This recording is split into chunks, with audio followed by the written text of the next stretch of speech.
नमस्कार. असं म्हणतात की सुखाच्या मागून दुःख येतं आणि दुःखाच्या मागून सुख हे येतच असतं 100%. तसंच आपल्या वैयक्तिक आयुष्यामध्ये चढाव उतार जे आपण अनुभवतो त्यातला थोडासा पॅनिक करणारा काय म्हणू शकतो त्याला उतार म्हणजे आयुष्यातला ते म्हणजे आपल्या मुलाबाळांचं आजारपण. आणि आपण थोडंसं अहवाल दिलं होतं कारण काल जेव्हा तिला आमच्या कालचा तुम्ही ब्लॉग बघितला नसाल तर बघा. जेव्हा तिच्या हाताला पट्टी किंवा ते सिरीज लावत होते त्यावेळेला हिला बाहेर पाठवलं, कारण त्यांना माहिती की एक आई हे सगळं बघू शकत नाही आणि त्यांना ते करायचंच असतं. तर ते एक होतं. आणि त्याच्यानंतर मग तिची इम्प्रूव्हमेंट खूप आहे. हे व्हिडिओच्या थ्रू सांगण्याचा उद्देश काय आहे की आता बाष्कळ बडबड करून काय उपयोग. तर तिला जो फिवर होता हा कशामुळे होता, हा एक इन्फेक्शन आहे. या इन्फेक्शनमुळे होणारा फिवर, जे इन्फेक्शन म्हणजे क्युअर झालं नाही, जे 5-6 दिवसामध्ये ताप कमी यायला पाहिजे तो आला नाही. नॉर्मल तापाचं औषध आणि अँटीबायोटिक्सने ते कव्हर झालं नाही, म्हणजे ते जास्त प्रमाणात इन्फेक्शन असेल म्हणून ते कव्हर झालं नाही. आणि मग अशा प्रकारचे इन्फेक्शन असतात, याच्यामध्ये उशीर करून चालत नाही. याला ट्रीट वेळेत करावं लागतं, ॲलोपॅथिक ट्रीटमेंटने करावं लागतं, दुसरा काही ऑप्शन नाही. आणि जर का आपण म्हणजे लहान मुलं असतील किंवा कोणी, म्हणजे आता लहान मुलांच्या बाबतीतच नाही राहिलं, सगळ्यांच्याच बाबतीत आहे की नाही, तर ते जर का झालं ना तर मग वेळेत ॲडमिट होणे. कारण असं ताप हे एक इंडिकेशन आहे तुमच्या बॉडीमध्ये जे काही एखादा फॉरेन पार्टिकल, बाहेरचा विषाणू, जीवाणू त्यांनी संक्रमण केलेलं आहे म्हणून तो ताप आलेला आहे. तर त्याच्यावर हा वेळेच इलाज होणं जास्त महत्त्वाचं. ताप नुसता ताप नाही तर त्याचं डायग्नोज होणं महत्त्वाचं की ताप कशासाठी आलेला आहे. कारण आजकाल खूप म्हणजे बोलू शकत नाही, म्हणजे एवढं ते तिच्या टायफॉइड, मलेरिया वगैरे सगळ्या टेस्ट झाले ज्या निगेटिव्ह आहे, काहीच प्रॉब्लेम नाही, निगेटिव्ह. पण तरी पण जे व्हायरल इन्फेक्शन होतं त्याच्यामुळे सुद्धा ऍडमिट करायला लागू शकतं, हे विशेष. तर आता ती ठीक आहे, स्टेबल आहे. आणि हा जो व्हिडिओ आहे ना तो आता मग आम्ही जे तिच्याशी कन्व्हर्सेशन करतोय, तिलाही आमच्या ईश्वरीला असं वाटत होतं की सगळं खातेच आणि सगळे व्यवस्थित खाते, पण तरी सुद्धा ते आजारी पडली. तर मुलांना, जी मुलं खात नाहीत त्यांना हा पण व्हिडिओ तुम्ही दाखवा, कारण जर का तुम्ही आजारी पडलात तर तुम्हाला अशा प्रकारे ऍडमिट व्हावं लागेल. मग त्या दिदीला कसं टोचलं वगैरे द्यावी लागतात कंटिन्यू, हे पण म्हणजे आपण त्याच्यामधून म्हणजे मुलांना एक टेक अवे मेसेज आहे की आपण आईबाबांचं ऐकलं पाहिजे, सगळं नीट खाल्लं प्यायलं पाहिजे. हा त्याच्यातून मेसेज आहे जो आम्ही डेली ब्लॉगिंग करतो त्याच्यातून म्हणजे हे दाखवण्याचा प्रयत्न करतो, जे मुलांसाठी आहे, स्पेसिफिकली चिल्ड्रन स्पेशल. सो असं आहे. आणि थँक्यू व्हेरी मच. आपण सगळे आमच्यावर नितांत प्रेम करता, तर त्याच्यासाठी पुन्हा एकदा धन्यवाद. आणि बघूया, म्हणजे आता 1-2 दिवस तरी लागतील मला वाटतं ना, पण ती व्यवस्थित आहे, काही काळजी करण्यासारखं कारण नाही, काहीच कारण नाही, व्यवस्थित आहे. बघू शकता आता कशी मस्तपैकी झोपले, छान झोपले, वर सलाईन चालू आहे आणि इकडे मस्त आराम चालू आहे. असं आहे. सो ती ठीक आहे, तर मग आम्ही पण ठीक आहोत, ओके, नो प्रॉब्लेम. आणि कसं असतं, ती आहे स्वतःहून, शी इज व्हेरी स्ट्रॉंग. म्हणजे कारण मला थोडंसं, मी कधीतरी थोडंसं इमोशनल पण होतो, पण शी इज व्हेरी स्ट्रॉंग. त्याच्यामुळे आपण स्ट्रॉंग राहावंच लागतं. मी अशा सिच्युएशनमध्ये म्हणजे मी आता तिला एकटीला ठेवून इथून जाऊ शकतो. म्हणजे वेळप्रसंगी एखादी तशी पॅनिक सिच्युएशन झाली तर मी अक्षरशः गळून पडेल. पण असं खूप साऱ्या आपल्या ज्या महिला असतात, स्त्रियांकडे हा बेसिक एक स्पेशल गुण आहे की कुठलीही पण एखादी टफ सिच्युएशन आली तर त्याला त्यांच्या मागे, म्हणजे स्वतःच्या मुलासाठी तर मग जास्तच खंबीर असतात. त्याच्यासाठी आपण जर घाबरलो तर तिने पण इकडे बघायचं, बरोबर, ती आणखीन घाबरणार, त्याच्यामुळे आपण घाबरून चालणार नाही. आणि हा बायकांकडे हा गुण असतो, म्हणजे पुरुषांकडे जसं अमृत मुरीवर येणे तसा बायकांचा गुण आहे की पेशंटली काम करणे, व्यवस्थित काम करणे. So thank you very much. सगळ्या घरातलं आवरलं आणि परत हॉस्पिटलला आलो. आणि घरामध्ये कोण नसेल आणि घरामध्ये आपल्या घरातलं कोणी ॲडमिट असेल तर ते फिलिंग एवढं बेकार आहे की ते शब्दात सांगणं शक्य नाही. आता आमच्या ईश्वरीने मस्त आवरलं आहे, आंघोळ केली. आता कसं वाटते म्हणून? कालपेक्षा छान वाटते ना, फ्रेश वाटते. पण आता दुपारी जेवायचं आहे व्यवस्थित, कळलं ना. नुसतं आपल्याला सलाईनवर राहायचं नाही आहे. बघूया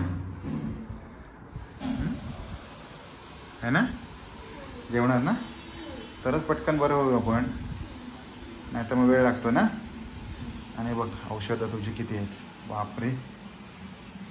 1 इंजेक्शन, 2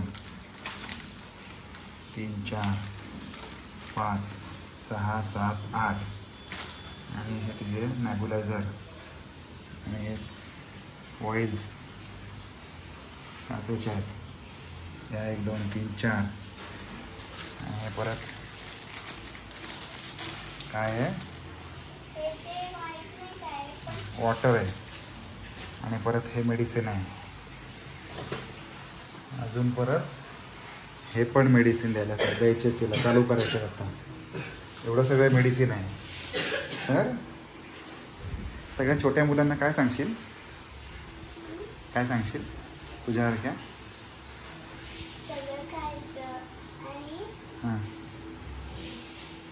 सगळं वेळेवर खायचं, सगळ्या व्हरायटी खायच्या, पोटभर खायचं आणि कटकट करायची. नाहीतर मग असं ट्रीटमेंट करावं लागतं, एवढं ॲडमिट व्हावं लागतं.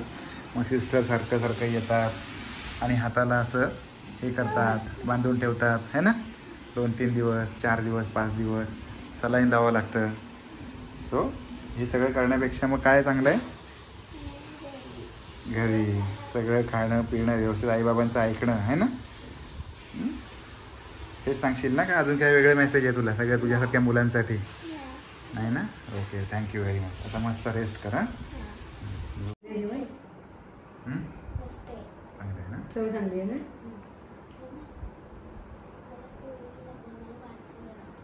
थोडंसं 2-3 घास खा, असं नको करू बाळा. ताकद कशी येणार तुझ्यात? 2-3 घास खा फक्त, जास्त नको. 2-3 घास खा. हा 1 घास कशी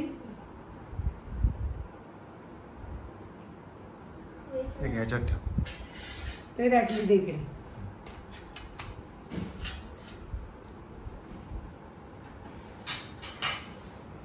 असं करून चालेल.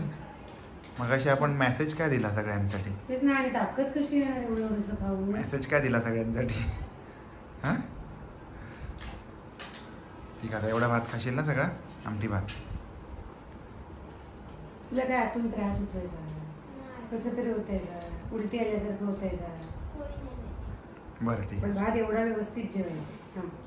हां, त्याचं काही खूप घेतला नाहीये मी, पण एवढा तरी पोटात गेला नाही.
Hare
बाद में लगाऊंगी, परेशान छोटा है ना, गर्मी लग रही है। मला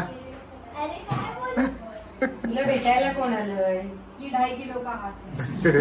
अरे यार